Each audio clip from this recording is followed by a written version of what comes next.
ಆತ್ಮೀಯ ಯೂಟ್ಯೂಬ್ ವೀಕ್ಷಕರಿಗೆ ನಮಸ್ಕಾರ. ಮಾಹಿತಿ ನಿಮಗಾಗಿ ಯೂಟ್ಯೂಬ್ ಚಾನಲ್ಗೆ ತಮ್ಮೆಲ್ಲರಿಗೂ ಸ್ವಾಗತ. ಇದೊಂದು ನೇಮಕಾತಿ ಪ್ರಕಟಣೆ.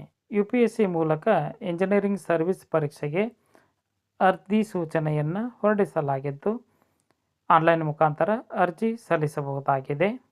ಕೇಂದ್ರ ಲೋಕಸೇವಾ ಆಯೋಗ 2025ನೇ ಸಾಲಿನ ಇಂಜಿನಿಯರಿಂಗ್ ಸರ್ವಿಸ್ ಎಕ್ಸಾಮಿನೇಷನ್ 232 ಹುದ್ದೆಗಳ ನೇಮಕಾತಿಗೆ ಅರ್ಜಿ ಆಹ್ವಾನಿಸಲಾಗಿದ್ದು, ಇಂಜಿನಿಯರಿಂಗ್ ವಿಷಯದಲ್ಲಿ ಪದವಿಯನ್ನು ಪಡೆದುಕೊಂಡಂತಹ ಅಭ್ಯರ್ಥಿಗಳು ಅರ್ಜಿ ಸಲ್ಲಿಸಬಹುದಾಗಿದ್ದು, ವಯೋಮಿತಿ 21ರಿಂದ 30 ವರ್ಷದ ಒಳಗಿನ ಅಭ್ಯರ್ಥಿಗಳು ಅರ್ಜಿ ಸಲ್ಲಿಸಬಹುದಾಗಿದ್ದು, ಅರ್ಜಿ ಸಲ್ಲಿಸಿದ ಅಭ್ಯರ್ಥಿಗಳು ಕರ್ನಾಟಕ ರಾಜ್ಯದಲ್ಲಿನ ಪರೀಕ್ಷಾ ಕೇಂದ್ರಗಳು ಬೆಂಗಳೂರು ಮತ್ತು ಧಾರವಾಡ.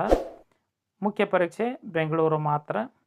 ಪೂರ್ವಭಾವಿ ಪರೀಕ್ಷೆ ದಿನಾಂಕವನ್ನು 9/2/2025ರಂದು ನಡೆಸಲು ನಿರ್ಧರಿಸಲಾಗಿದ್ದು, ಅರ್ಜಿ ಸಲ್ಲಿಸುವ ಸಂದರ್ಭದಲ್ಲಿ ತಾಂತ್ರಿಕ ಸಹಾಯಕ್ಕೆ ಸಹಾಯವಾಣಿ ಸಂಖ್ಯೆ 011-233-85271 ಈ ಒಂದು ಸಹಾಯವಾಣಿ ಸಂಖ್ಯೆಯನ್ನು ಕಚೇರಿ ಸಮಯದ ಅವಧಿಯೊಳಗೆ ಪಡೆದುಕೊಳ್ಳಬಹುದಾಗಿದ್ದು, ಅರ್ಜಿ ಸಲ್ಲಿಸಲು ವೆಬ್ಸೈಟ್ ವಿಳಾಸ www.upsconline.nic.in ಈ ಒಂದು ವೆಬ್ಸೈಟ್ ವಿಳಾಸವನ್ನು ಸರ್ಚ್ ಮಾಡಿ ಮಾಹಿತಿಯನ್ನು ಪಡೆದುಕೊಂಡು ಓದಿ ಅರ್ಥೈಸಿ ನಿಗದಿತ ದಿನಾಂಕದೊಳಗೆ ಅರ್ಜಿ ಸಲ್ಲಿಸಬಹುದಾಗಿದೆ.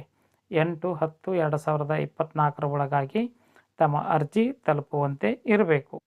ಮಾಹಿತಿ ಇಷ್ಟ ಆಗಿತ್ತು ಅಂದರೆ ಲೈಕ್ ಬಟನ್ ಮೇಲೆ ಕ್ಲಿಕ್ ಮಾಡಿ ಮಾಹಿತಿಯನ್ನು ತಮ್ಮ ಸ್ನೇಹಿತರಿಗೆ ಶೇರ್ ಮಾಡಿ.